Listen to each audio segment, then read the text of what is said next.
सबको नहीं देता, जो बहुत योग्य पात्र होते हैं परमात्मा उन्हीं को दुख देता है। जानता था कि ये हरिश्चंद्र इस दुख को बर्दाश्त कर ले जाएगा, इसलिए हरिश्चंद्र को इतना बड़ा दुख दिया। रंतदेव और बलि को जानबूझ करके इतना बड़ा दुख दिया कि उनमें पात्रता है, ये इसे बर्दाश्त कर लेंगे। परमात्मा के यहां दुख इतना सस्ता नहीं कि जिसको चाहे उसको वो दे दे।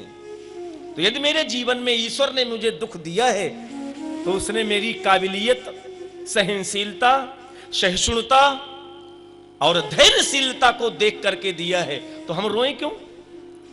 भगवान के द्वारा दिया हुआ ये प्रसाद मुस्कुरा के स्वीकार करें कि उसने हमें इस लायक तो समझा जो दुख मेरे पास भेजा। आपका प्रेमी जो आपको बहुत चाहता है, वो मलवा से मोहन पेड़ा भेज दे, आप बहुत खुश हो जाओगे। और कभी कभी मिर्चे भेज दे तो दुखी हो जाओगे।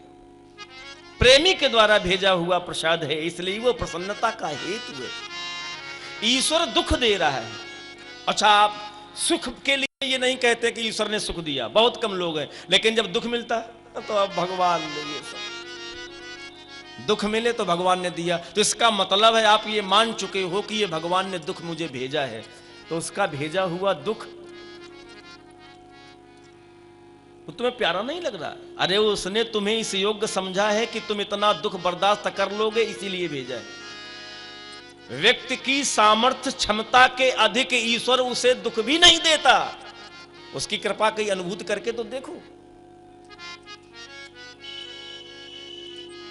जब जब जीवन में दुख आता है तो व्यक्ति को जीवन जीने का तरीका मिलता है, सीखने का तरीका मिलता है। विषम परिस्थितियों ने व्यक्ति को इतना मजबूत बना दिया है कि अब उसके पैर लड़खड़ा नहीं सकते। दुख भी ईश्वर व्यक्ति की पात्रता देख करके देता है। और यदि हम माने कि भगवान ने दुख दिया है, तब तो मुझे सहज होना चाहिए, उस दुख में असहज नहीं होना चाहिए। और दुख मिलेगा, यद्यपि दुख मिले ये मेरा प्रयास नहीं है। प्रयास तो देवताओं और दैत्यों का था कि मुझे अमृत ही मिले, लेकिन जहर मिला। पति पत्नी दोनों ने गृहस्थाश्रम में आकर के मंथन इसलिए किया, सद्गुण और दुर्गुणों का मंथन इसलिए हुआ कि अमृत मिले, अच्छाइयां मिले, यश मिले, कीर्ति मिले।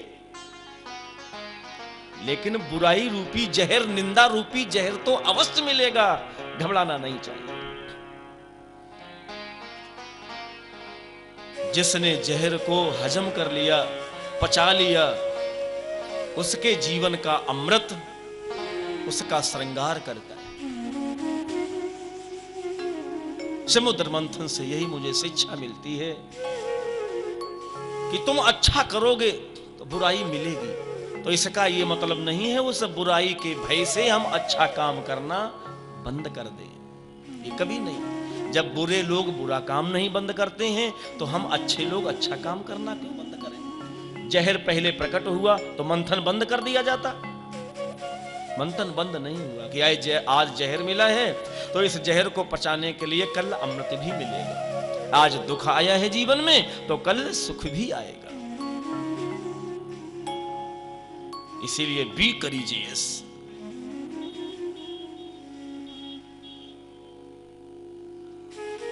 कभी असहज नहीं होना चाहिए। और ये एक एक चुनौती की प्रतीक्षा करो कि मैंने इस जीवन के 40 वर्ष व्यतीत कर लिए हैं, अब शेष 40 वर्षों में देखें भगवान कौन कौन चुनौती भेजता है, किस रूप में कौन कौन चुनौती भेज रहा है। अरे वो तुम्हें प्रेम कर रहा है इसलिए वो चुनौतियां भेज रहा है, तो तुम्हें मुस्कुरा करके उसकी चुनौतियों को स्वीकार करना चाहिए। जीवन जीने का तरीका यदि मिल जाए तो यही वो स्वर्ग, यही स्वर्ग की सुखानुभूति हो जाए। बोलिए आनंद कंद भगवान की जय। श्री वृंदावन बिहारी लाल की समुद्र मंथन में भगवान ने मोहिनी का अवतार लेकर के वो अमृत वितरण किया।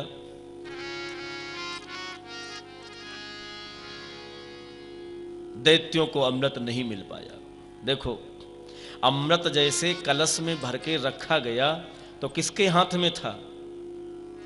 दैत्याधिराट बलि के हाथ में। प्रहलाद का बेटा विरोचन था। विरोचन भी प्रहलाद जैसा गुणज्ञ था। इतना दान दिया है, इतना दान दिया है प्रहलाद के बेटे ने कि इंद्र घबरा गया कि इस विरोचन की दानशीलता से मुझे लग रहा कि मेरा इंद्रासन मुझसे छीन लिया जाएगा। तो इंद्र ब्राह्मण का स्वरूप लेकर के विरोचन के सामने हाथ फैला करके खड़ा हो गया। विरोचन ने नित्य दान देते थे, जो आ गया कभी किसी को वापस नहीं किया, केवल दान देना। बात क्या मेरा थोड़ी है, ईश्वर का है। ईश्वर ने आज दिया इसलिए है कि अगले जन्म हमने हाथ उठा के दिया था, इसलिए उसके उपलक्ष्य में ईश्वर ने आज मुझे इतना दिया है। तो अगले जन्मों में भी मुझे धन का, वस्त्र का, श्रृंगार का अभाव ना रहे, इसीलिए लोग श्रृंगार का दान करते हैं, वस्त्र का दान करते हैं, धन का दान करते हैं। ये अगले जन्म दिया था इसीलिए तो इतना मिला। मेरा पड़ोसी सुबह से शाम तक पसीना बहाता, वो दुखी रहता, और मैंने उतना परिश्रम भी नहीं किया जितना मुझे मिला है। तो इस जन्म की नहीं, अगले जन्म की एक कमाई है, तो मैं इस जन्म भी हाथ उठा करके दूं। सामने खड़ा था ब्राह्मण, क्या चाहते हो? उसने कहा जो चाहता हूं उसके पहले 3 वचन चाहता हूं। बोलो बोलो ब्राह्मण, जो भी वचन लेना हो बोलो। ये देने के लिए उद्यत है राजा विरोचन। क्या मांगना चाहता ब्राह्मण? बोले। उसने कहा कहो कि मैं दूंगा दूंगा दूंगा। 3 बार वचन ले लिया। देंगे ब्राह्मण जी, देंगे। कोई मेरे यहां हाथ खाली, रीते हाथ वापस नहीं गया। बोलो तो दूंगा, तुम्हें दूंगा, तुम्हें दूंगा। मांगो ना। आपके प्राण मुझे चाहिए।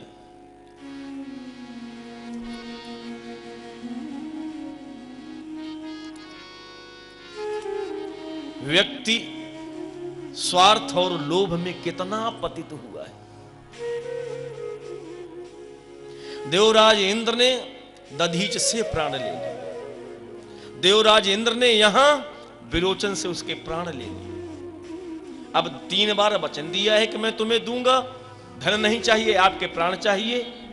तो उसने प्राणायाम में प्राणवायु को खींचा और अपना शरीर छोड़ दिया। ले जाओ मेरे प्राण।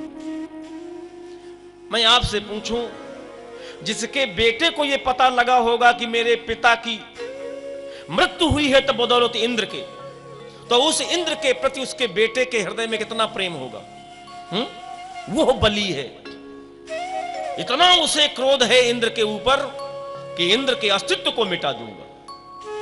और उसने वो करके दिखाया। रसातल का रहने वाला था, समग्र रसातल पर उसकी विजय पताका फहराई, और पिता के प्रतिशोध में इंद्र को पराजित करने के लिए उसने समग्र पृथ्वी का आधिपत्य अपने हाथ में ले लिया। और एक दिन ऐसा आया कि स्वर्ग पर दैत्यराज बलि की पताका फहरा गई, तीनों लोकों का मालिक हो गया।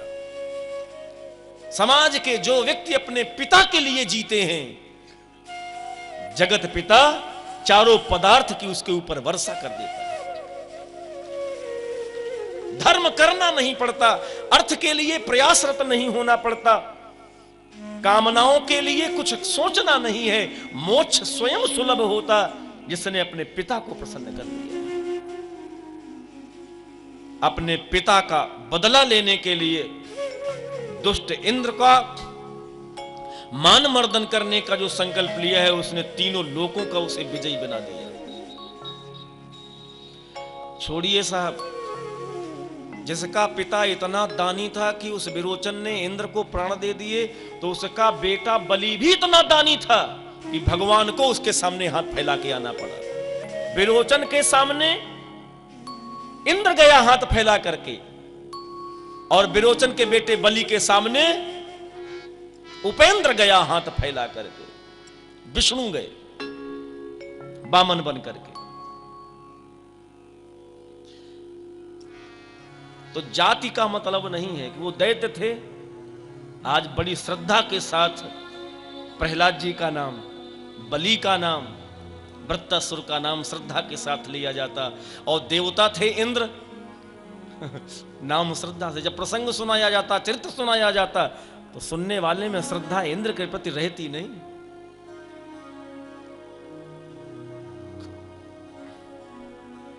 बोलिए आनंद कंद भगवान की जय। श्री वृंदावन बिहारी लाल की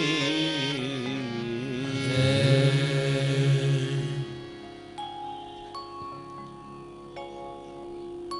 समुद्र मंथन में भगवान ने मोहिनी का अवतार लेकर के अमृत वितरित किया। कुछ लोग तो ये कहते हैं कि देवताओं की नियत अच्छी नहीं थी इसलिए दैत्यों को अमृत नहीं मिला। कुछ लोग कहते हैं कि इसमें देवताओं का दोष नहीं है, देवताओं और दैत्यों के बीच में जो बांटने वाला था वो दैत्यों को नहीं पिलाना चाहता था। तो एक प्रश्न उठा कि पिता कभी विषम बेटों के ऊपर नहीं होता। वो जगत पिता मोहिनी बन करके आया, फिर कुछ पुत्रों को पिला दिया और कुछ पुत्रों को अतृप्त रखा, वो पिता कैसा है? तो जब जगत पिता से पूछा गया कि आपने मोहिनी का अवतार लेकर के केवल देवताओं को अमृत पिलाया, दैत्यों को अमृत क्यों नहीं पिलाया? तो उन्होंने कहा कि बिना अमृत पिए ये आफत जोते रहते हैं, यदि इन्हें अमृत दे दिया जाएगा हैं? बिना सामर्थ्यहीन व्यक्ति जब कुछ पैक लगा लेता है तो वो किसी राजा से कम नहीं होता, और कहीं सामर्थ्य उसके पास आ जाए तो प्रलय खड़ी कर दे। वो पिता को भरोसा है कि मेरे बेटे सद्गुण संपन्न कौन है और दुर्गुण संपन्न कौन है। तो कोई भी वंश परंपरा की चल संपत्ति यदि पिता सुरक्षित रखना चाहता है भविष्य की पीढ़ी के लिए, तो वो योग्य पात्र पुत्र के हाथ में वो चल संपत्ति सौंपता है, जुआरी और शराबी के हाथ में नहीं सौंपता। आपने खुद समाज के बीच रह करके ये देखा होगा, मैंने खुद देखा। मेरे यहां एक ब्राह्मण शरीर था, अवस्थी जी, और उनके पिता ने उस लड़के के नाम कुछ नहीं रखा, सब अपने नातियों के नाम कर दिया। दो भाई थे, तो बड़ा वाला भाई तो शरीर उसका उपस्थित नहीं, छोटे छोटे लड़के थे, और दूसरा जो था वो पता नहीं कितना दांव के समय लगा दे, तो पिता ने फिर उसके नाम नहीं की। तो जब एक पिता इतना सजग है कि कुपात्र बेटे में चल संपत्ति नहीं देता, तो जो जगत पिता है वो कुपात्र दैत्यों में क्या अमृत दे देगा?